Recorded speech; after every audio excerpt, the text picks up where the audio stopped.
Alright, what's up everybody? This is about to be my, second meaningful video, third overall video. Second video talking about the Sixers too, because, that's just my shit. I like talking about the Sixers. Said that last time.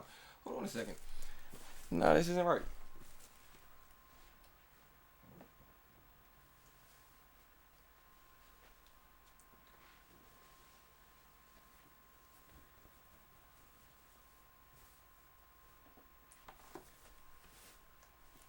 Ah, crap.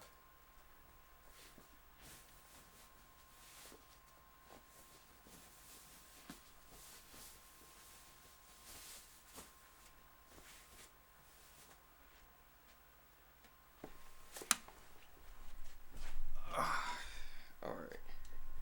Now, makes a lot more sense. Also, the hat looks kind of dumb, because, got like my, baby dreads in there, but fuck it. That's what we're looking like. What's up? Ready to talk Sixers. Hopefully this isn't fucking half an hour like the last one. But, we're a minute in, so let's just get right to it. Sixers are what? 18 and 10 now. This is about right where I expected us to be at this point of the season, especially since, the Harden trade didn't happen like I wanted it to. But it's alright. We will continue to move on, and we could probably get someone else in the trade market too, so I don't know. If the Nets get a center though, I think we're kind of fucked. But hopefully they just won't. Like that's just gonna have to be how it is. Um, yeah. There was something else I wanted to mention too, but I can't remember what it was. There's something else that I wanted to say. Maybe it'll come back to me. Again, not trying to make this a half an hour fucking video again. So let's just start off from the top with Joel Embiid. Joel Embiid playing like an absolute monster. If I didn't make this clear, I'm just going to do a rundown of the team for the first 28 games or whatever. Just give my thoughts and opinions on it. And, how can you start that without talking about Joel fucking Embiid? He is the best player on the team, definitely. He has to be a top 5, top 3 player in the league right now, the way that he's playing. I just don't see a player that's that much more impactful than Embiid, besides maybe like fucking LeBron or some shit. Like he's the only one that's more impactful. But I think Embiid's probably even having that's hard to say. I want to say Embiid's having a better year, but it's kind of hard to say. I think Embiid definitely should be the front runner for MVP right now, though, just because he's just a fucking monster. Dude is shooting like 55% from the field. He's getting like 13 free throws a game, and he shoots like 3% from the free throw line, 84% from the free throw line. He's started the year off really hot shooting threes, even though, he's kind of slowed down as of late. And, he's missed a couple games, or probably like 6 games at this point. But, yeah, you knew Embiid was going to miss games. You knew that, and you know that when he does miss games, it's basically an auto loss. That's what I was going to mention. I didn't even watch the last game versus the Suns, because I just knew, was it the Suns? No, it was the Jazz. I watched the Suns game. Had Embiid, still lost. But as soon as they said that Embiid wasn't playing versus the Jazz, there was just no way. There was no way I was watching that game, because I already knew that we were losing. Like, it was just completely just a pointless endeavor. So I didn't even watch it. And surprise, surprise, we lost. I missed Ben Simmons going off for 42 points or whatever, but I watched the highlights.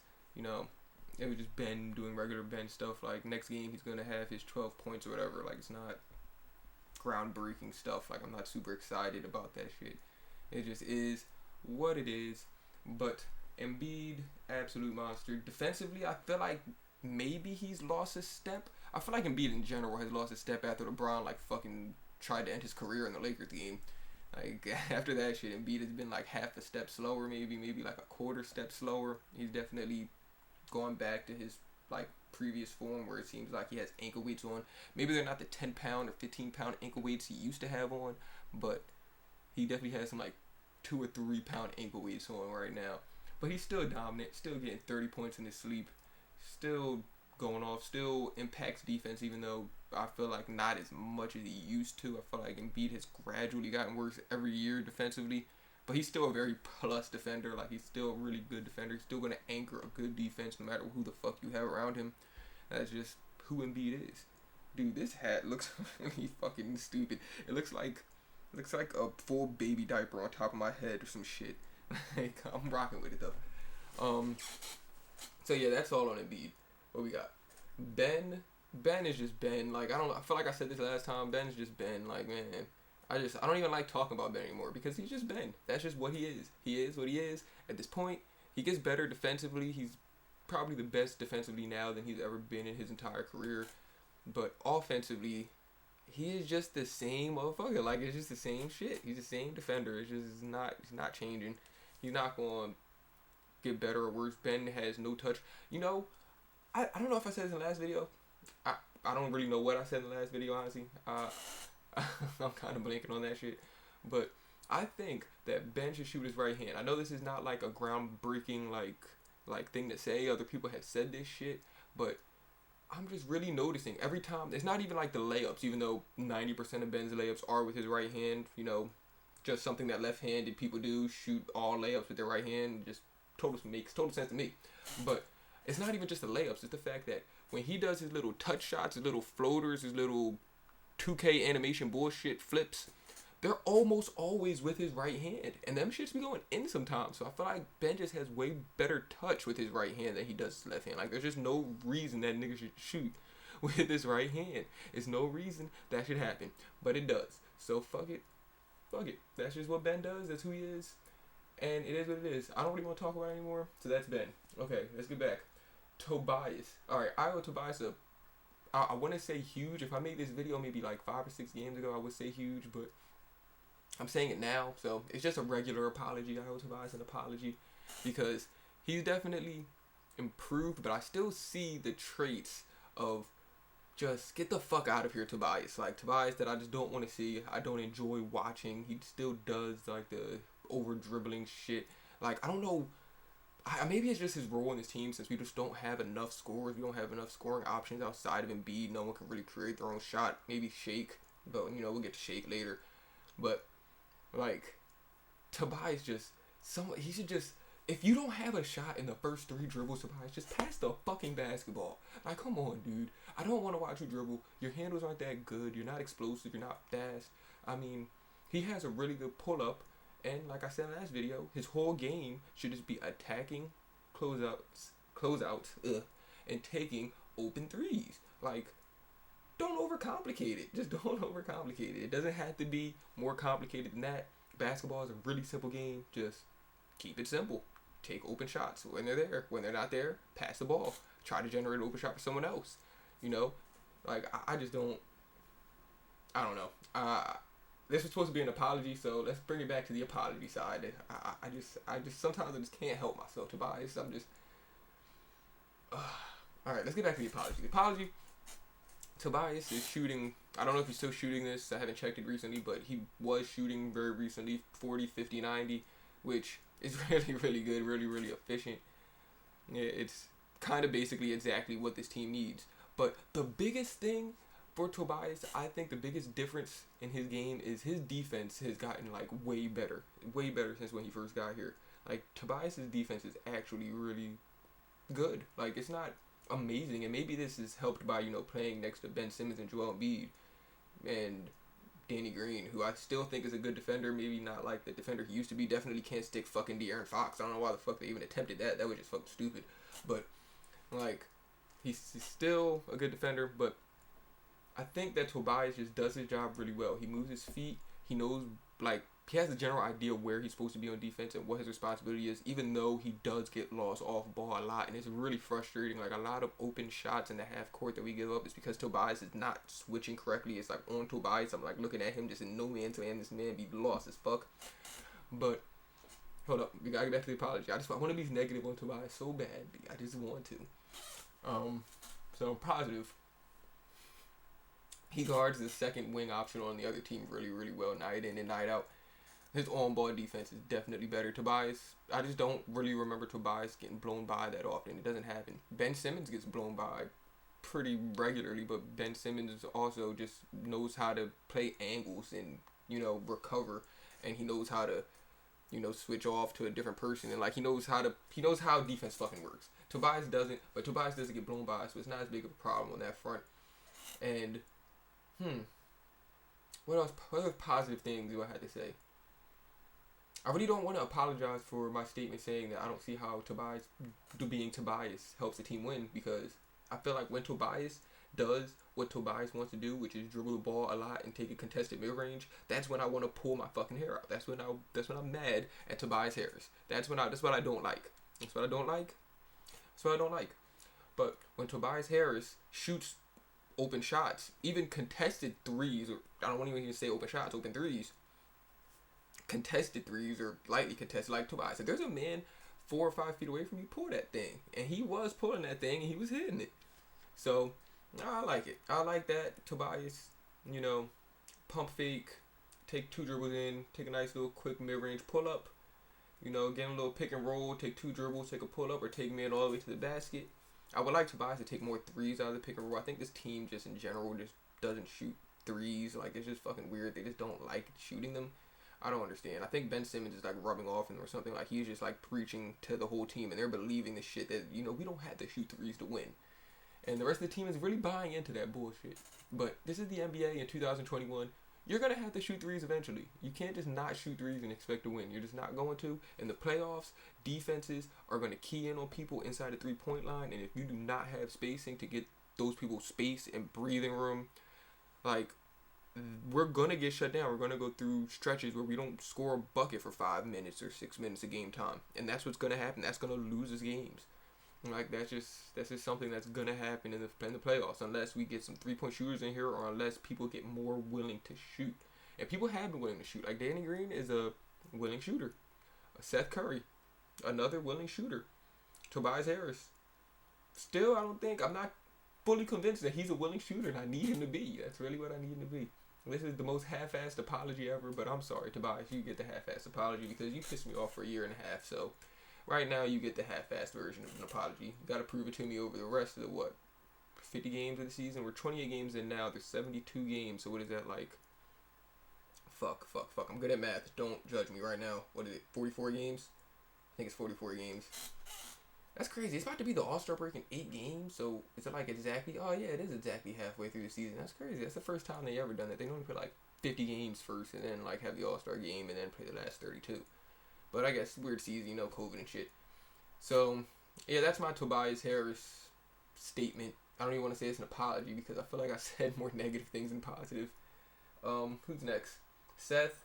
Seth is exactly who I said he was going to be in the last video I made. Like, he's going to get his threes off, but he's not a great ball handler. And he doesn't have a fast shot. He's not tall. He doesn't have long arms. Like, it's just a lot of reasons why he can't get his shot off. And especially on a team where we don't have a lot of shooting, it's easy to key in on the people that do shoot. And Seth Curry is one of the people that do shoot, and they key in on him, and they know his weaknesses. So they're going to put him in situations where he just can't succeed, or it's going to be really hard for him to do so. So it's hard for him to get shots off. I would like him to get more shots off, but I understand it's hard. Maybe he should, take like 2 or 3 steps behind the three-point line and kind of settle in that area and take deeper threes, because he can hit them at a good rate. Like, he's shooting like a crazy percentage from threes, probably like 46% or 47% right now. Like, he's probably like top 3 in the league in 3-point shooting percentage. So definitely gonna need him to do that. He's a better passer than I thought he would be. He definitely makes some good passes, some good like ball movements.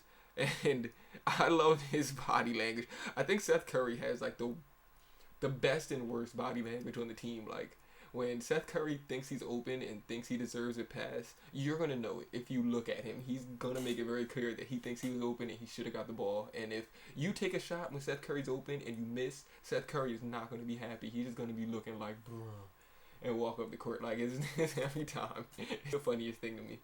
I love it. And I'm with you, Seth. You should be getting the ball on open threes because we don't take fucking threes anyway. So, like, when they're open, we need to get them. So, I like it. Danny, what is it? I want to know what to say. Seth Curry's defense has been not abysmal. I haven't really noticed it positively or negatively, so I guess that's a good thing for a player like him.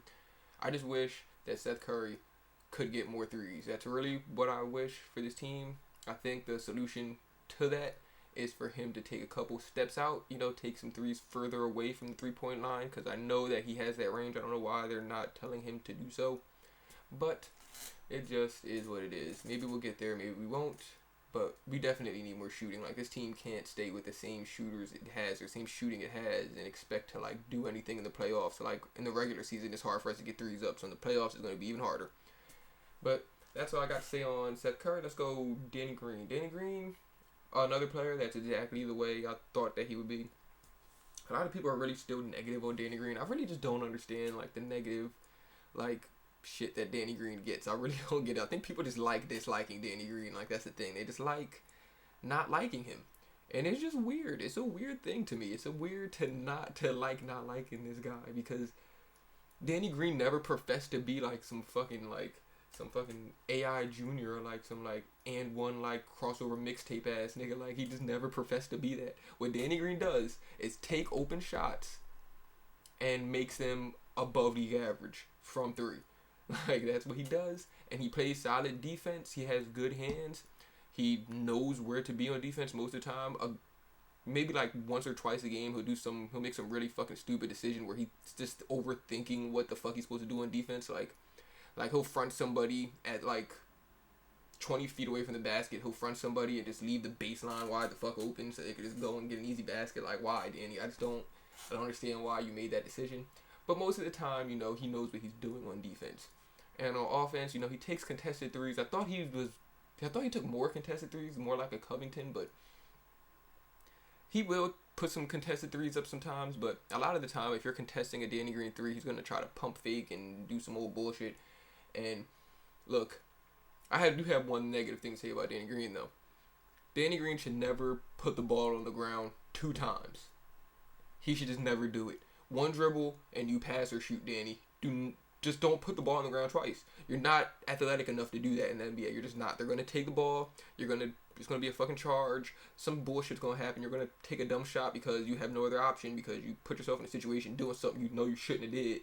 Like, I don't know. I just can't with that. So, Danny, don't need that. But everything else I like. I like Danny Green's defense. I like his three-point shooting. It really doesn't bother me because I knew that this was the player we were getting, and this is what we got.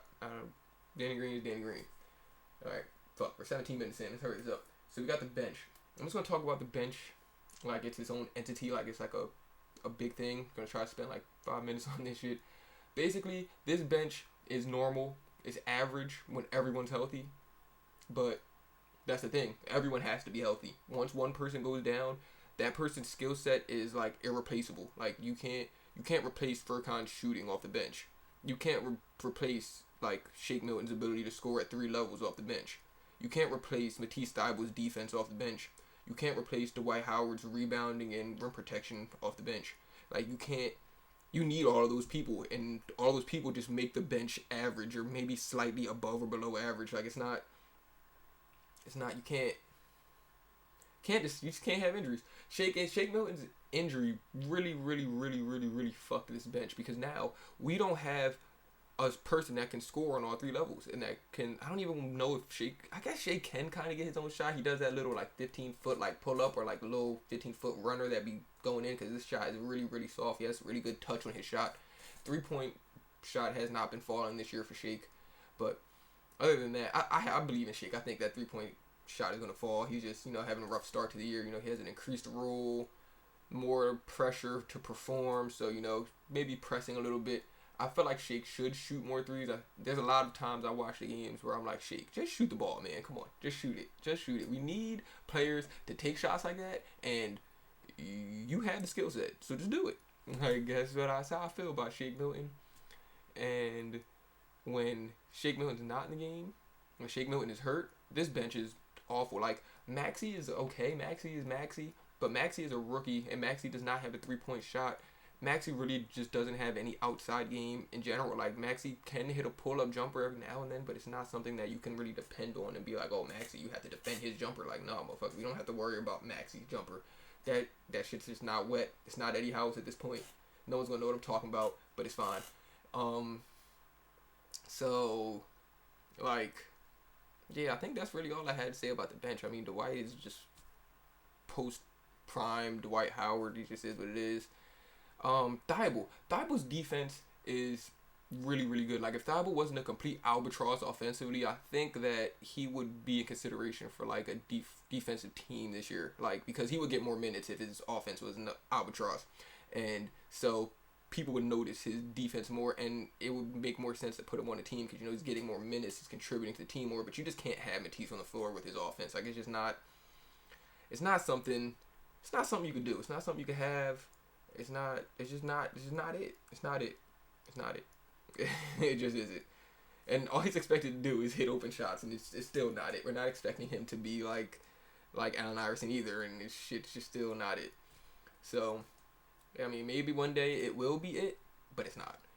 So that's basically all I had to say about the bench. I'm trying to think if there's someone I really didn't talk about. I mean, Korkmaz is just Korkmaz too. I think Korkmaz can, like, I feel like Korkmaz can elevate his role, but I just also think that Korkmaz is a step slow, and that's fine if you're slow in the NBA, because Korkmaz is kind of like long. He's tall for his position, and I do think Korkmaz has some handles. He's not like JJ Redick or like, I can't think of someone else, like Kyle Korver, where they're just like stationary shooters or something. Like, Korkmaz has a little handle, but like that fucking floater, dude, like,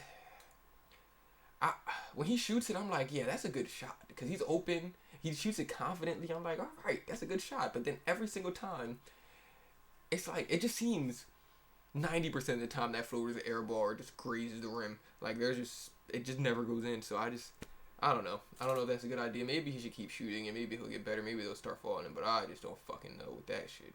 Korkmaz's defense hasn't been awful, hasn't been great either. He's kind of been neutral on that shit. I think just in general, the bench is average. Like I said before, offensively and defensively, as a unit, the bench is average. And when they miss any one of those players, they really miss them. I feel like maybe Furkan will be the person they missed the least, because they could probably slot Isaiah Joe in that spot. Isaiah Joe probably should get more minutes also, but that's just a conversation for another time. And yeah, I think that's all I have to say about the bench and just like the state of the roster, like how every player is doing in general. So I want to get into the coach, Doc Rivers. I mean, look, this team was 20-7 last year under Brett Brown. That's where we started. Let's not forget that. Even though last year ended pretty frustratingly, we had a lot of injuries and no fucking spacing. And this year the team is started out 18-10. Is that the same amount of games? No, it's 27 games to 28 games. So basically around the same point, the team is worse with a better constructed roster. Now, I'm not trying to say Doc Rivers is worse than Brett Brown. I don't believe that. I think that Doc Rivers is maybe a step above Brett Brown, like a little bit, but it's like, it just is what it is. I mean, you have to also understand, like, the players were in Brett Brown's system for multiple years, so that probably contributes to like how they played under him. They're kind of getting used to playing under Doc Rivers and finding their role and like what he wants them to do. So I'm gonna give Doc Rivers more time. I'm not gonna just like compare him 1-to-1 to fucking Brett Brown, like where they were, but like, I don't know. I don't think it's that big of an upgrade. Like I said in the first video, I think it's basically like a slight upgrade. It's just a new voice. And he definitely has Embiid playing better, but I think a lot of that also just has to go with the fact that the Sixers now have spacing, and Embiid is in the best shape of his life. Like, those are just two things that are different this year. Maybe part of that has to go with Doc Rivers. Doc Rivers is just telling Embiid that he better be in shape, or that he has to really... Well, this is something that I've noticed, though, too. Embiid definitely, like, asserts his presence in the post, in the paint. Like, on a fast break, or, like, in a... I guess you could say like in a fast break. It's not really a fast break though, because it's not like a 2-on-1 or a 3-on-2 like type situation. It's more like when we go down the court and before the defense can settle in and get set, Embiid will post up his man like right in the middle of the paint, like 5 or 6 feet away from the basket, like really strong and aggressively, and really steal him. And that's not something that we've seen a lot from Joel Embiid in the past, and that's been giving him a lot of easy buckets here this season. So maybe that has a lot to do with Doc Rivers. Maybe that has to do with someone else in the coaching staff. I don't know who to credit it to, but Doc Rivers brought those people in the coaching staff in anyway, so ultimately it's Doc Rivers. That's really all I had to say about Doc, too. I'm trying to think if there's, like... Sometimes Doc does like, head-scratching stuff, like I mentioned before, like putting Danny Green on De'Aaron Fox against the Kings the other day. Like, dude, we won that game, but dude, like, come on. Danny Green is not doing anything with De'Aaron Fox. Danny Green is like the slowest wing / guard in the league, and De'Aaron Fox is probably the fastest. So, goddamn, excuse me, it's probably the fastest. So like, I don't see why you thought that matchup would work. I don't get it. He did make up for it by putting Thibault on him in the second half, which I was calling for in the first half, but I'm not gonna toot my own horn over here. I'm just a guy that watches the Sixers. But yeah, he does stuff like that, and that kind of makes me mad. But other than that, I really don't have that many complaints, I guess. Possible future moves and outlook for the rest of the season. I think, like I said in the beginning of the video, I think that we should get somebody else on this team. We need someone that can shoot threes. We need someone that can run the offense when, teams are going to sag off of Ben like 15 feet away. We need somebody that can fucking find Ben when he ducks in or when he's open for alley-oop, because I swear to God that shit happens a lot, and no one on this team is capable of making a pass to him. Not one person.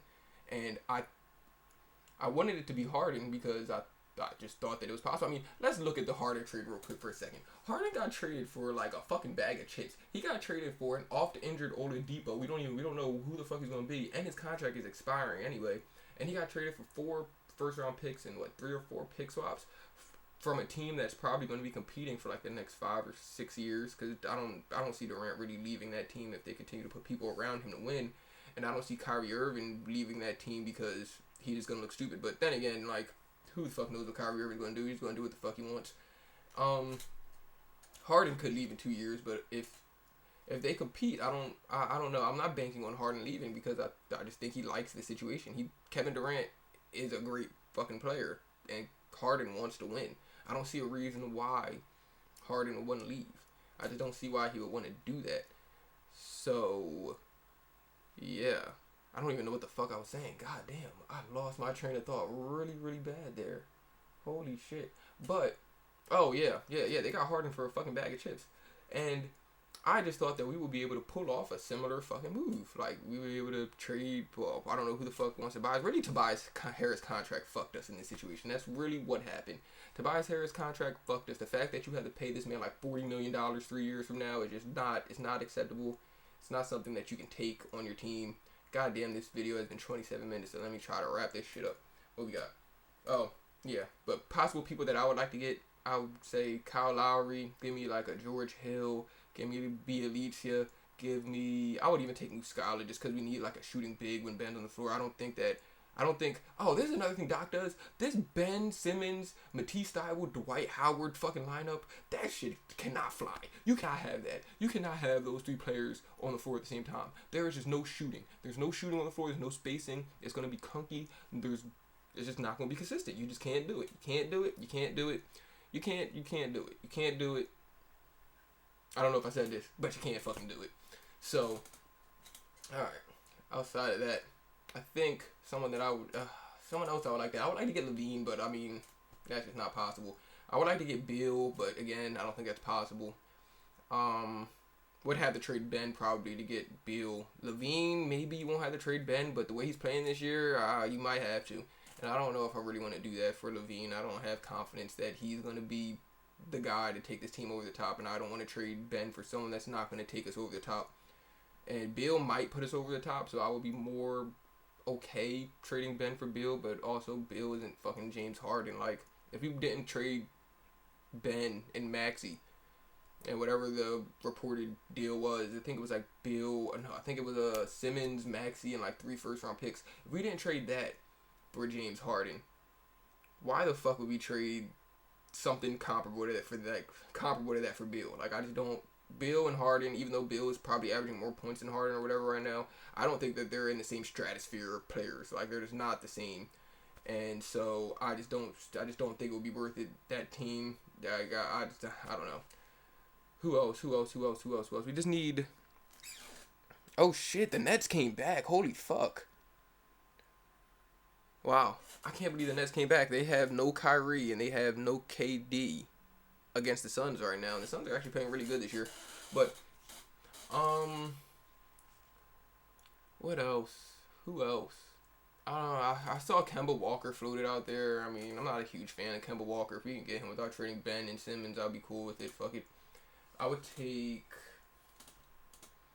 I think that's it. I mean, there's probably other players out there, but I can't really think of them right now. I'm not going to sit here and rack my brain trying to end this video. Outlook for the rest of the season, though. Outlook for the rest of the season really depends on who we trade for. Like, we have to trade for somebody that can score on all three levels and create their own shot. Like, Shake Milton can do that. He can. But I'm not sure if Shake is really ready to be in that role yet. Like, when the defense gets real, I don't know if Shake Milton can create his own shots or his own buckets. Because I just don't think that Shake Milton is strong enough. Because he's definitely not fast enough. Shake Milton is not fast at all. But he's really long, so that helps him get his shots off. That helps him get to where he wants to because he has like a fucking 7-foot wingspan as a guard. So that's really good. But if Shake Milton could be like... James Harden's really fucking strong. I was about to say him. But if he could be like stronger, if he could just put muscle on to where he can get past people and hold them off with his body, or he can drive into people and get them out the way to where it's either a block or a charge, or like you're gonna have to try to play defense on me and I'm just gonna bully you. Like I think he would be really good. I think Shake Milton would average over 20 points a game if he put on muscle to do some shit like that. But I don't think he can't do it this season. And so if the roster stays the same, this is like a second round exit team. I think this is a second round exit. Depending on the matchup, maybe we get to the conference finals. But I don't know. I don't think there's a team that I'm super scared of in the East with our current roster, but it just feels, a team feels like a second round exit team. Like, it doesn't feel like a championship roster to me. And I think that that's just due to lack of three-point shooting and perimeter shot creation.